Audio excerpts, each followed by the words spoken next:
A'udzu billahi minasyaitonir rajim. Bismillahirrahmanirrahim. Assalamualaikum warahmatullahi wabarakatuh. Alhamdulillahirabbil alamin wa bihi nasta'inu ala umuri dunya waddin wassalatu wassalamu ala asyrafil anbiya'i wal mursalin wa ala alihi wa ashabihi ajma'in wa man ittaba'ahum bi ihsanin ila yaumiddin. Masyaallahu kan wa ma lam yasha lam yakun wala haula wala quwata illa billahil aliyyil azim. Qala Allah ta'ala fi kitabihil karim wa biqaulihi yahtadi muhtadin.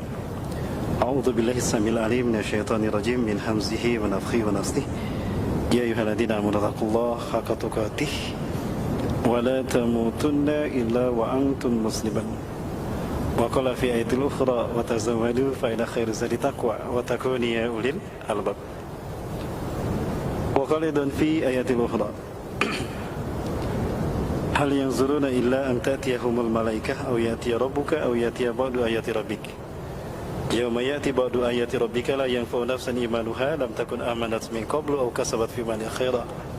Qul in tazilu inna muntazirun. Wa qala Rasulullah sallallahu alaihi wasallam huwa shadiqul wa'dil amin. Ma baina khalqi adama ila qiyamis sa'ah fitnatun akbar min ad-dajjal. Kama anzalal anbiya wa rasul anhu qaumahum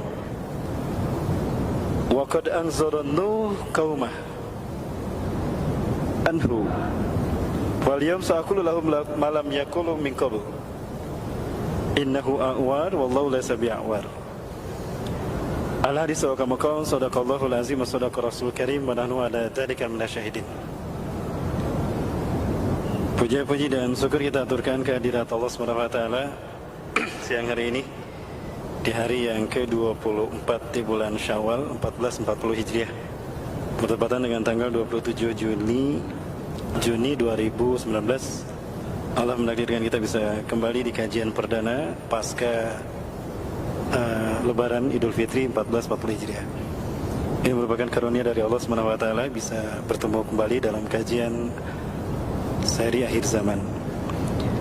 Salawat dan salam sembari limpahkan pada uswah dan qudwah kita Rasulullah Muhammad sallallahu alaihi wasallam, Nabi dan Rasul yang diutus ke tengah kita, yang kita yakini setiap apa yang dikatakannya benar. Beliau tidak berkata melainkan berdasarkan wahyu Allah Subhanahu wa taala. Sebagaimana Allah tegaskan dalam Quran surat An-Najm ayat kedua dan ketiga. Allah menyatakan a'udzubillahi minasyaitonir rajim.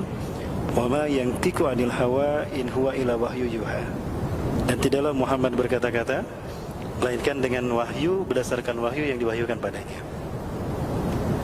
Di antara apa yang disampaikan oleh Rasulullah SAW adalah tentang fitnah yang disampaikan oleh para nabi dan rasul, yaitu fitnah Dajjal.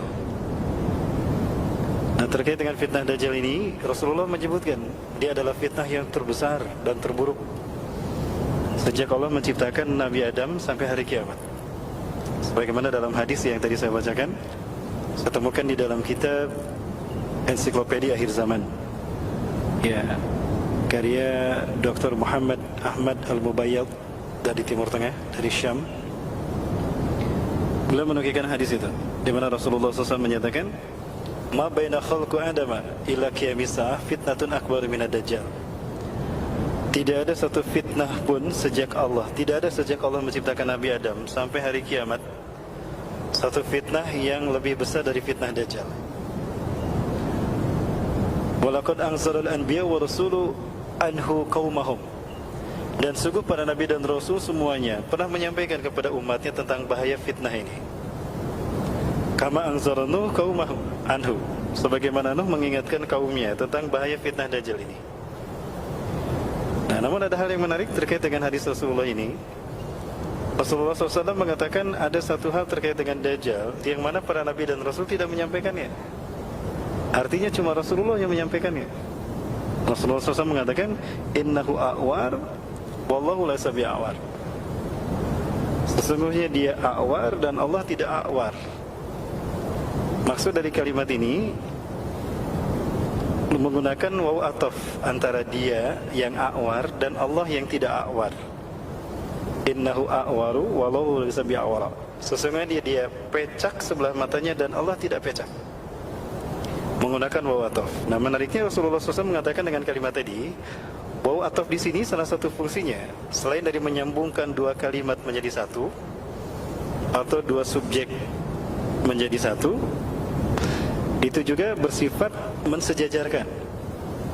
Artinya bahwa akan ada sosok manusia di akhir zaman yang pecak sebelah mata kanannya dan dia mengaku Allah, sementara Allah kalian tidak pecak. Nah, maksudnya demikian. Ini salah satu takwil yang dikemukakan oleh salah seorang ulama dalam kitab hadisnya. Salah satunya adalah Imam Ibnu Katsir Al-Hafiz yang menukilkan hadis ini di dalam kitabnya An-Nihayah fil Fitan wal Malahib. Bapak Ibu rahmati Allah, salah satu hal yang juga diungkapkan terkait dengan Dajjal ini di dalam bukunya Muhammad Isa Daud, Dajjal akan muncul di segitiga bermuda, itu disebutkan bahwa keduanya pernah bertemu di segitiga bermuda. Yang menurut Muhammad Isa Daud dalam bukunya itu, bahwa di sana ada singgasana iblis yang terbuat dari cahaya, di mana 2/3-nya di bawah permukaan air, 1/3-nya di atas permukaan air. Qadarullah setelah Samiri tanda petik yang diyakini oleh beliau, salah satunya diduga kuat bahwa itu adalah Dajjal. Samiri ini sampai di segitiga bermuda dan dia bertemu dengan iblis yang ada di sana. Pertemuan itu disambut dengan sangat gembira oleh iblis yang di dalam salah satu kitab karya Ibnu Katsir disebutkan bernama Ajazil. Walaupun nama ini konon ada ulama menyebutnya Israiliyat. Bernama Ajazil. Nah, di dalam pertemuan itu ada 3 hal yang kemudian dibahas oleh mereka. Yang pertama, mereka bertekad untuk menghancurkan Islam dan kaum muslimin. Annahuma ya'taqidan ay yahlikal islama wa ummatah.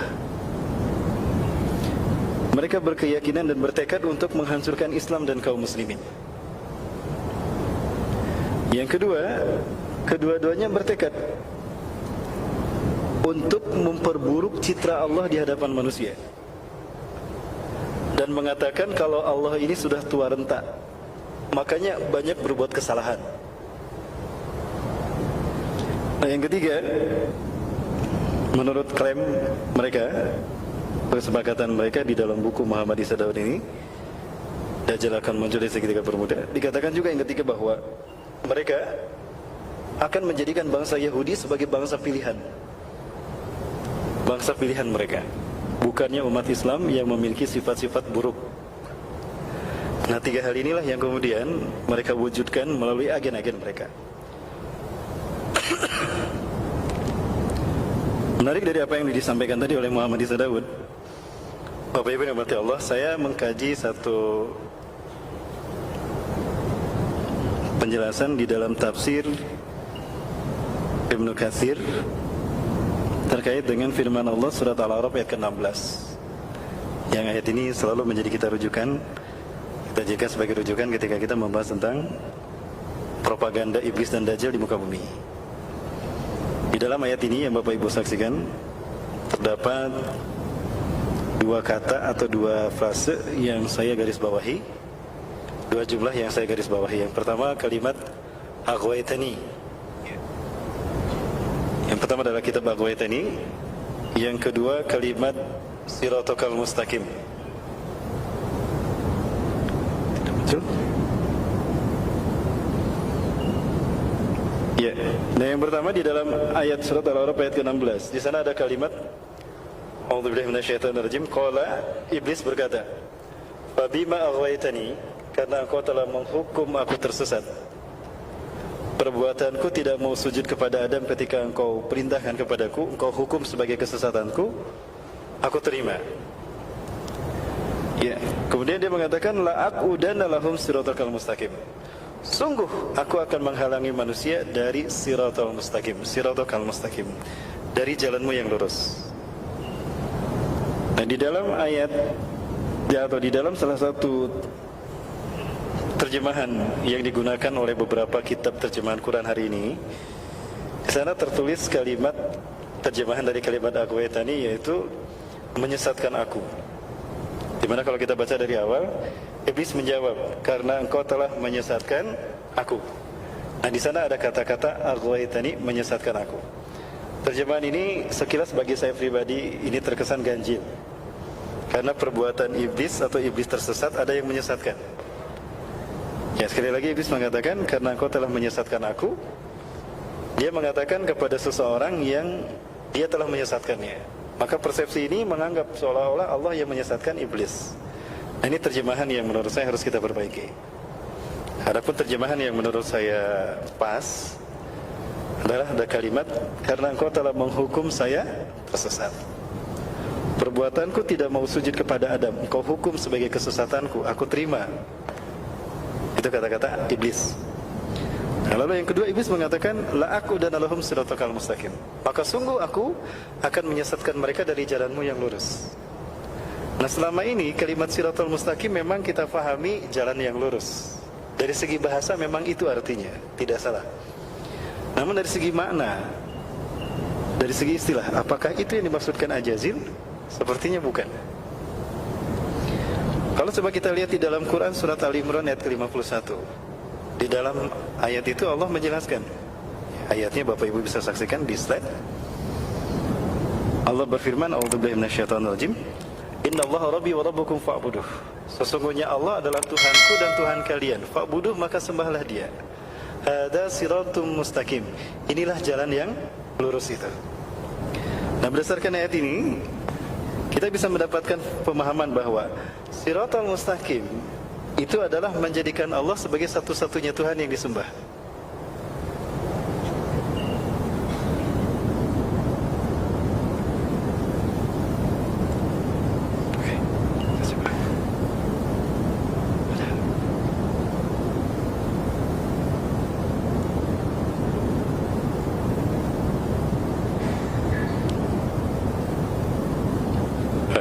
Baik.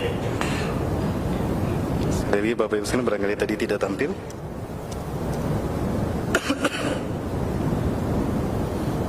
Kembali kepada ayat Al-A'raf ke-16, surat Al-A'raf ayat ke-16. Allah berfirman mengutip kata-kata ajazil, iblis. Qala, iblis berkata, fabima aghwaytani, karena engkau telah menghukum aku tersesat, la aqudanna lahum siratal mustaqim. Sungguh, nah di sana ada huruf lam taukid dan nun taukid sakilah. Sungguh aku akan menghalangi mereka dari jalanmu yang lurus. Nah, pertanyaannya, apa arti siratal mustaqim? Apakah maksud dari siratal mustaqim yang dikatakan ajazil dalam ayat ini? Apakah itu berarti jalan yang lurus? Konkretnya seperti apa? Nah, kalau kita lihat di dalam Quran surat Al-Imran ayat ke-51, Allah menjelaskan arti siratal mustaqim. Di dalam ayat ini Allah berfirman, a'udzubillahi minasyaitonirrajim, innallaha rabbi wa rabbukum fa'buduh. Sesungguhnya Allah adalah Tuhanku dan Tuhan kalian. Fa'buduh, maka sembahlah Dia. Hada siratum mustaqim, inilah jalan yang lurus itu. Berdasarkan ayat ini juga ada kata-kata yang sama. Kalau kita buka surat Maryam ayat 36, persis sama dengan ayat yang tadi, surat Al-Imran ayat 51. Di dalam surat Maryam ayat 36 Allah juga menyatakan, a'udzubillahi minasyaitonirrajim, wa innallaha rabbi wa rabbukum fa'buduh. Dan sesungguhnya Allah adalah Tuhanku dan Tuhan kalian, fa'buduh, maka sembahlah Dia. Hada siratul mustaqim, inilah siratul mustaqim itu. Oh, berarti siratul mustaqim ini mengandung maksud bahwa menjadikan Allah sebagai satu-satunya Tuhan yang disembah. Bisa diistilahkan juga bahwa siratul mustaqim ini adalah tauhid. Berarti selama ini ketika kita sholat, kita meminta kepada Allah, ihdinas siratal mustaqim, tunjukkan aku ke dalam jalanmu yang lurus, maksudnya kepada tauhid. Bimbinglah kami ya Allah, agar kami senantiasa menjadikan Engkau sebagai satu-satunya Tuhan, tidak mempersekutukan Engkau dan tidak menjadikan sosok lain sebagai Tuhan. Jadi kalau begitu, apa maksud kata ajazil ketika dia mengatakan, la aqudanna lahum siratal mustaqim, sungguh aku akan menghalangi mereka dari jalanmu yang lurus. Ya, bisa juga kita pahami berdasarkan ayat yang tadi, bahwa aku akan menjadikan sosok lain yang disembah selain Engkau. Akan ada sosok lain yang akan disembah sebagai Tuhan selain daripada Engkau. Ini yang namanya metode munasabatil ayah. Metode memahami ayat dengan keterkaitan dengan ayat-ayat yang lain. Karena fungsi satu ayat Al-Quran adalah yubayyinu ba'du ba'dan, saling menjelaskan yang satu dengan yang lainnya. Jadi Al-Quran ini adalah salah satu sistem makna, ya, satu sistem nilai. Sehingga ketika salah satu ayat dikufuri, sama dengan mengkufuri ayat yang lain, atau sama dengan mengkufuri semua ayat Al-Quran, karena adanya keterkaitan antara satu ayat dengan ayat yang lain. Bapak Ibu yang dirahmati Allah, saya ingin bercerita tentang sebuah pengalaman. Ini pengalaman yang dialami oleh seseorang, yang dia mengatakan kepada saya sebelum meninggal dunia. Qadarullah, Allah menakdirkan saya bertemu dengan orang ini. Dan saya bertemu dengan anak ini, dengan pemuda ini, karena saya dekat dengan ayahnya. Ya. Terakhir saya bertemu dengan ayahnya adalah pada tanggal 9 Juni yang lalu. Saya bertemu dengan ayahnya, dan ayahnya ini adalah seorang dosen dari salah satu kampus ternama di Indonesia.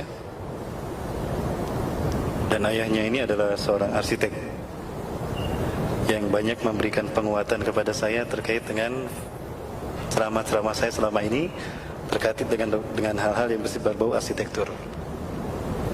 Qadarullah, saya diperkenalkan dengan putra sulungnya, dan putra sulungnya ini sempat saya saksikan mengalami penyakit yang berat sampai meninggal dunia. Nah, apa yang beliau saksikan, apa yang beliau ceritakan, para muslimin yang dirahmati Allah, satu kesaksian dari beliau sendiri, walaupun agak berat untuk menyampaikannya, karena pasti berita ini tidak akan membuat orang mudah percaya. Beliau bukan percaya saja, tapi beliau hakul yakin karena mengalaminya sendiri. Terkait dengan putra sulungnya yang berinisial N. Satu peristiwa besar terjadi kepada putra sulungnya yang berinisial N ini. Ketika N ini sekolah di sebuah pesantren terkenal di kota Bandung. Saat itu kelas 10. Artinya baru tahun pertama N berada di sekolah itu. Sekali lagi Bapak Ibu, kita catat, ini sebetulnya ada pesan tertulisnya, tapi ada di HP istri saya, di HP saya. HP-nya ada di istri saya ini. Mana istri saya? Ya. Baik, tapi saya masih hafal ceritanya Bapak Ibu. Nah, ceritanya begini. Suatu saat N ini berkunjung ke rumah A. A ini adalah temannya N. Ketika berkunjung ke rumahnya A, di rumahnya si A sudah ada si X. Nah, si X ini adalah anggota dari sekte penyembah Dajjal. Sekali lagi Bapak Ibu, ya, cerita ini terkait dengan keberadaan sekte penyembah Dajjal yang ada di kota Bandung. Nah, kemudian si X ini melakukan berbagai macam atraksi yang membuat kagum si A dan si N. Salah satu atraksi yang diperlihatkan, si X ini memperlihatkan saku bajunya yang kosong. Dia perlihatkan satu bajunya yang kosong, lalu dia keluarkan kedua tangannya, lalu dia berbicara, sekarang akan saya keluarkan uang dari saku saya yang tadi kalian lihat kosong. Lalu dia memasukkan kedua tangannya, dia menggerak-gerakkan kedua tangannya di saku yang kosong tadi, maka dia keluarkan tangannya yang sudah menggenggam uang sejumlah 2 juta rupiah dalam potongan 50 ribuan, yang mana uang tadi sudah dibentuk sedemikian rupa berbentuk segitiga. Ya, jangan alergi mendengar segitiga ya Bapak Ibu. Sekali lagi, segitiga milik siapapun, termasuk milik tukang bacang. Ya, tukang bacang boleh membentuk bacangnya segitiga, dan tidak tersesat dan tidak gagal akidahnya kalau dia membentuk bacang dengan membentuk segitiga. Baik, Hal itu membuat terkejut si A dan si N. Lalu si X berkata kepada keduanya,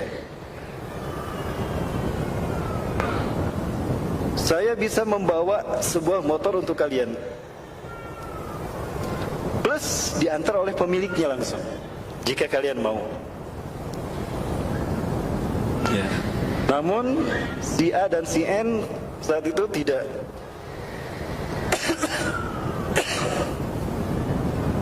menolak kepenasarannya, kalau tidak salah begitu. Maka kemudian datanglah orang tadi membawa motornya, dan ini motornya diberikan kepada si X. Itu terjadi. Nah, banyak hal dikemukakan oleh si X kepada si A dan si N yang membuat keduanya tertarik.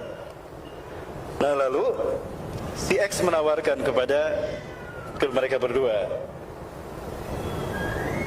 aku bisa memberikan dan memperlihatkan sesuatu yang lebih daripada ini. Jika kalian sepakat, mari ikut aku akan pertemukan kalian dengan mereka. Nah, ajakan ini ditolak oleh si A, tapi si N menerimanya. Penasaran. Rasa penasaran yang ada dalam hati si N membuat si N tertarik dan ikut kepada si X. Tidak jauh dari pesantrennya ini. Ya, karena rumahnya ada di perumahan yang tidak jauh dari pesantren itu. Ketika masuk ke perumahan itu, lalu si X dan si N memasuki sebuah pohon besar. Ini ceritanya begini, para muslimin. Sekali lagi ya, ini saya sampaikan dari awal, kita mungkin tidak mudah percaya. Tapi demi Allah, orang ini cerita kepada saya langsung, dan saya minta izin kepada beliau untuk menceritakan kisah ini. Dan anaknya sebelum wafat, sebelum sakitnya ini bercerita juga. Dan dia bersumpah demi Allah. Ya. Dengan cerita para sekalian, si X ini dan si N mendatangi sebuah pohon tadi yang sangat besar. Lalu si N dipegang tangannya oleh si X dengan kuat. Tiba-tiba keduanya bisa masuk ke dalam sebuah pohon. Di dalam pohon itu ternyata banyak orang-orang yang sedang berkeliling mengelilingi satu titik. Di sana mereka sedang melakukan sebuah ritual yang cerita ini saya dapatkan juga dari mantan sebuah pengikut geng motor di kota Bandung yang terkenal. Setelah dia hijrah, dia sering hadir di kajian saya, dan dia menyebutkan satu titik yang ada di sebelah sana. Kalau kita tempuh perjalanan sekitar 2 jam, jika lancar perjalanan ataupun jika macet ya, 2 jam perjalanan sampai ke situs itu. Nah, di situs itu si teman saya ini, teman kita yang hijau ini bercerita ritual yang sama dengan apa yang disaksikan oleh N setelah masuk ke dalam pohon itu. Tiba-tiba tempatnya luas. Di tempat itulah dia bisa melihat siapapun, termasuk melihat sosok yang bermata satu. Cerita si N ini kepada ayahnya. Ayahnya berkata, kamu tidak berbohong kan? Demi Allah ayah, dengan perasaan takut dan saya korbankan hidup saya, jiwa saya ceritakan ini kepada ayah. Demi Allah, sungguh-sungguh ayah, saya bercerita ini, dan inilah yang menyebabkan saya seperti ini. Bayangkan Bapak Ibu, ketika si N berada di pesantren sekalipun, tidak lantas dia selamat dari propaganda aliran-aliran sesat seperti ini, yang notabene terkait dengan fitnah Dajjal, yang intinya ingin menyesatkan manusia dari tauhid, dari siratal mustaqim. Nah, kemudian cerita berlanjut. Orang-orang di kiri kanan itu memegang tangan kanan dan tangan kiri si N. Lalu ritual itu dilanjutkan dengan ritual meminum darah aborsi. Nah, ini yang saya sampaikan. Cerita ini disampaikan oleh beberapa orang yang ex pengikut gerakan ini, yang dia sekarang masih hidup. Mereka masih hidup sekarang. Tapi saya yakin mereka dihantui oleh perasaan yang sama dengan apa yang dialami oleh si N. Lama si N berada dalam gerakan tadi, dia merasa berubah, seolah ada kemampuan supranatural yang dimilikinya. Salah satunya si N cerita kepada saya sebelum saya meruqyah dia. Ya. kalau dia bisa mengetahui apa yang akan dilakukan oleh seseorang. Tidak jauh dari tempat kita ini ada satu peristiwa di mana si N itu bisa mengetahui ada seorang pencuri yang akan mencuri ke sebuah toko di tempat itu. Maka saya berlari kencang. Dengan seketika saya berlari kencang dan sampailah saya menangkap tangan si pencuri tadi. Alhamdulillah pencuri itu tidak jadi mencuri. Tapi dia memegang pisau benda tajam yang lalu dia tusukkan ke tubuh saya. Saya kaget ketika saya menyaksikan tubuh saya kebal, tidak terkena. Walaupun ditusuk, tapi tusukan itu tidak mempan. Menusuk ke perut saya, tapi dia dicabut, kemudian normal kembali. Saya tidak percaya dengan apa yang saya alami, tapi itu yang terjadi. Maka dalam waktu singkat si pencuri ini berjongkok dan meminta ampun kepada saya, kata si N. Orang-orang menyaksikan peristiwa itu, maka si N menyuruh pencuri tadi pergi. Lama berada di kelompok ini, si N gelisah dan dia merasakan tidak nyaman karena selalu dibuntuti. Hingga akhirnya si N meminta ingin keluar dari kelompok atau dari sekte ini. Dia berkata kepada jin yang selalu mengikutinya bahwa saya akan keluar dari kelompok ini, termasuk kepada si X. Lalu si X berkata, kamu tidak bisa keluar dari sekte ini kecuali kamu akan dibunuh oleh pengikut dari sekte ini.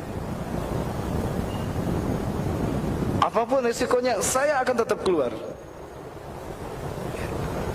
Kamu bisa keluar tanpa dibunuh. Bagaimana caranya? Pakai kalung salib ini. Maka dipakailah kalung salib tadi, dan dia menyatakan keluar dari kelompok tadi. Lalu Bapak sekalian, kalung salib ini pun dipakai ketika si N ini sekolah di pesantren itu. Terjadilah peristiwa yang membuat dia ketahuan. Apa peristiwanya? Ketika satu pelajaran tertentu, ya apakah pelajaran olahraga, kalau tidak salah pelajaran olahraga saat itu, salibnya keluar. Dan ketika salibnya keluar, ustadznya kaget menyaksikan si N menggunakan salib. Allahu Akbar. Apa yang kamu lakukan? Sini, ini kalung apa? Ini kalung salib. Si N kaget ketika ketahuan dia memakai kalung salib. Maka dipanggillah orang tuanya, dan itu dianggap sebagai sebuah kenakalan. Nah, orang tuanya ini adalah teman saya, yang tadi dikatakan dosen salah satu universitas ternama di kota Bandung, dan ini seorang arsitek. Maka diperingatkan dan dikasih teguran, si N masih bisa sekolah di pesantren ini. Barulah para sekalian berjalan demi waktu berjalan terus. Dia pun lulus dari dari pesantren ini, dan dia kuliah di ITB. Barulah Allah berhasil memberikan hidayah, maksudnya Allah memberikan hidayah padanya, dan dia berhasil melalui peristiwa demi peristiwa. Ringkas cerita, si N ini mengalami sakit parah. Di sela-sela sakit parahnya inilah dia terus terang kepada ayahnya tentang apa yang terjadi. Ketika dia terus terang, dia takut menundukkan pandangannya. Kenapa? Ada sesuatu mengawasi saya. Sesuatu mengawasi saya di jendela, takut. Seekor kelelawar besar. Ayahnya ketika melihat, aku tidak melihat apapun, kata ayahnya. Tapi saat itu ayahnya cerita bahwa di situ merasakan aura yang tidak sedap di ruangan itu. Maka aku, kata ayahnya, maka saya memegang ubun-ubun anakku ini dan aku meruqyahnya. Aku membaca ayat kursi dan trikul, qul huwallahu ahad, qul a'udzu birabbil falaq, dan qul a'udzu birabbin nas. Alhamdulillah dia bisa kembali tenang. Lalu dia cerita, dan inilah yang dia ceritakan Bapak Ibu. Kisah kalau dia pernah mengikuti sekte penyembah Dajjal yang kerap kali melakukan ritual rutin, yang satu ritualnya adalah meminum darah aborsi. Yang cerita seperti ini bukan satu orang, kepada saya pribadi, demi Allah. Dan saya bisa mempertemukan Bapak dengan orang lain yang sempat bercerita pada saya. Sekarang orang ini sudah hijrah, sekarang bersama-sama kami, bahkan beliau menjadi pemimpin sebuah kajian majelis taklim di kota Bandung. Bapak Ibu rahmati Allah, ini adalah satu cerita dari sekian banyak orang yang menjadi korban dari peristiwa ini. Ya. Saya sempat dipanggil oleh ayahnya untuk meruqyah si N ini. Saya meluknya si N, lalu si N cerita pada saya bertanya pada saya tentang Dajjal, tentang Yesus Kristus, tentang abang Kristen, dan tentang fitnah Dajjal. Saya banyak cerita kepada dia dan saya tidak menyangka kalau itu pertemuan yang terakhir. Tidak lama penyakitnya makin parah dan sampai berita kepada saya kalau beliau meninggal dunia. N ini meninggal dunia. Cerita ini menjadi satu bukti yang kuat, testimoni yang kuat bahwa Dajjal dengan fitnahnya itu ada. Intinya ini merupakan sebuah invasi ideologi yang mengancam siapapun, terutama kita umat Islam. Mobil khusus kepada anak-anak remaja. Maka lewat majelis ini saya berpesan khusus bagi pribadi saya sendiri dan juga bagi Bapak Ibu jamaah sekalian yang sama-sama hadir untuk waspada dengan keberadaan sekte ini. Bapak Ibu bisa mempelajari beberapa buku, ya. Ini sudah waktunya sudah habis. Ada beberapa buku yang Bapak Ibu bisa menemukan kisah ini di dalamnya, tapi versi seorang non-Muslim. Bapak Ibu silakan baca buku Codex Magica. Bisa saya tunjukkan, tapi saya nggak. Gerak ya.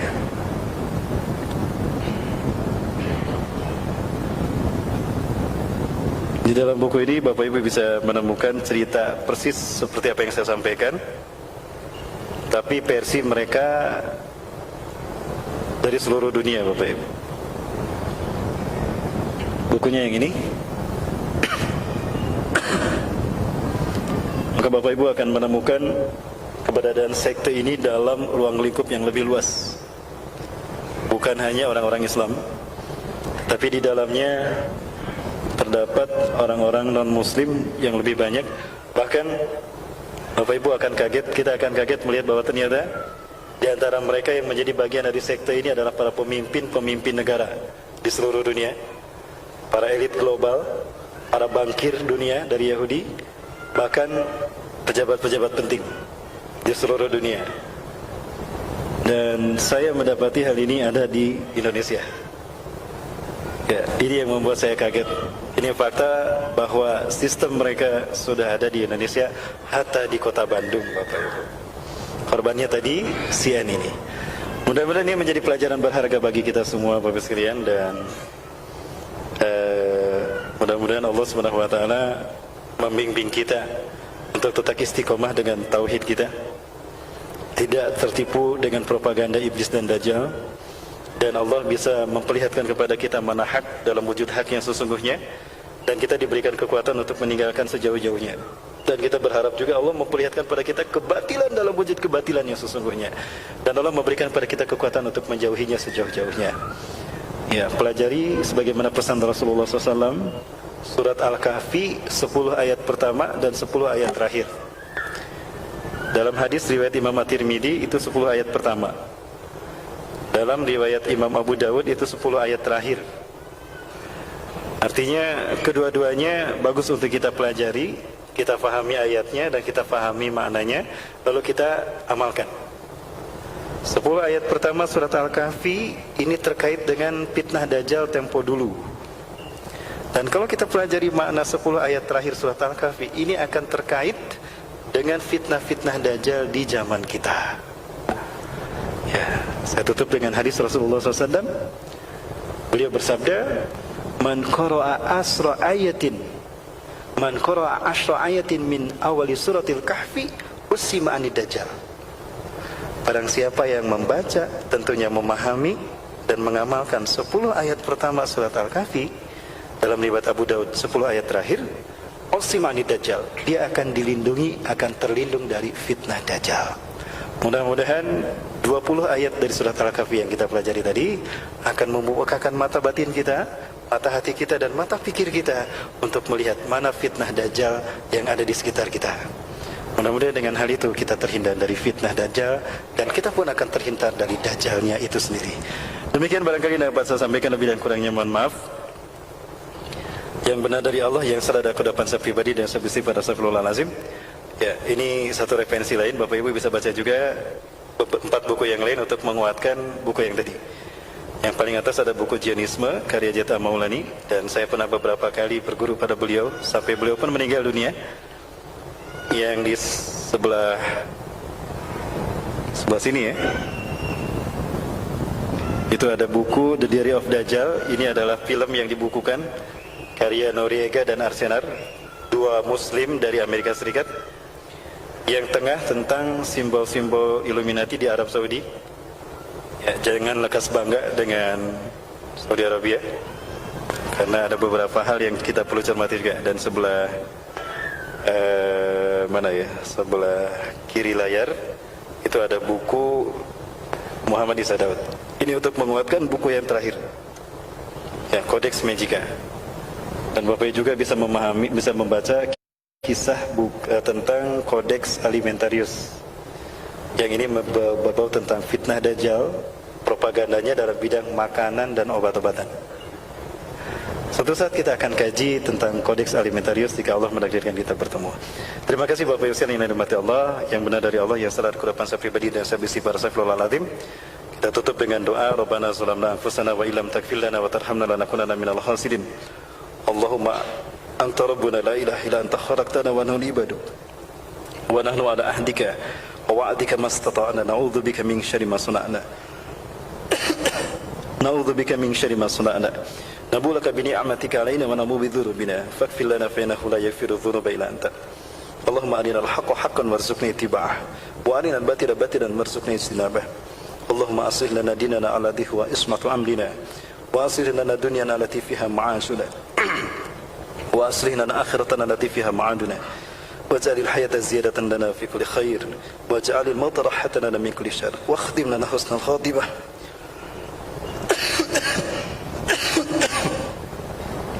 Allahumma inni a'udzubika min adzabi jahannam wa min adzabil qabri wa min fitnatil mahya wa mamati wa min syarri fitnatil masiihid dajjal. Rabbana amana bima anzalta wa tabi'na rasul faktubna ma syahidin faktubna ma syahidin. Rabbana atina fid dunya hasanah wa fil akhirati hasanah wa qina adzabannar. Subhana rabbika rabbil izzati amma yasifun wa salamun alal mursalin walhamdulillahirabbil alamin. Terima kasih dan mohon maaf yang benar dari Allah, yang salah dari kelebihan saya pribadi dan saya istighfar. Astagfirullahalazim. Dan Allah yakum masmin wa minkum. Assalamualaikum warahmatullahi wabarakatuh.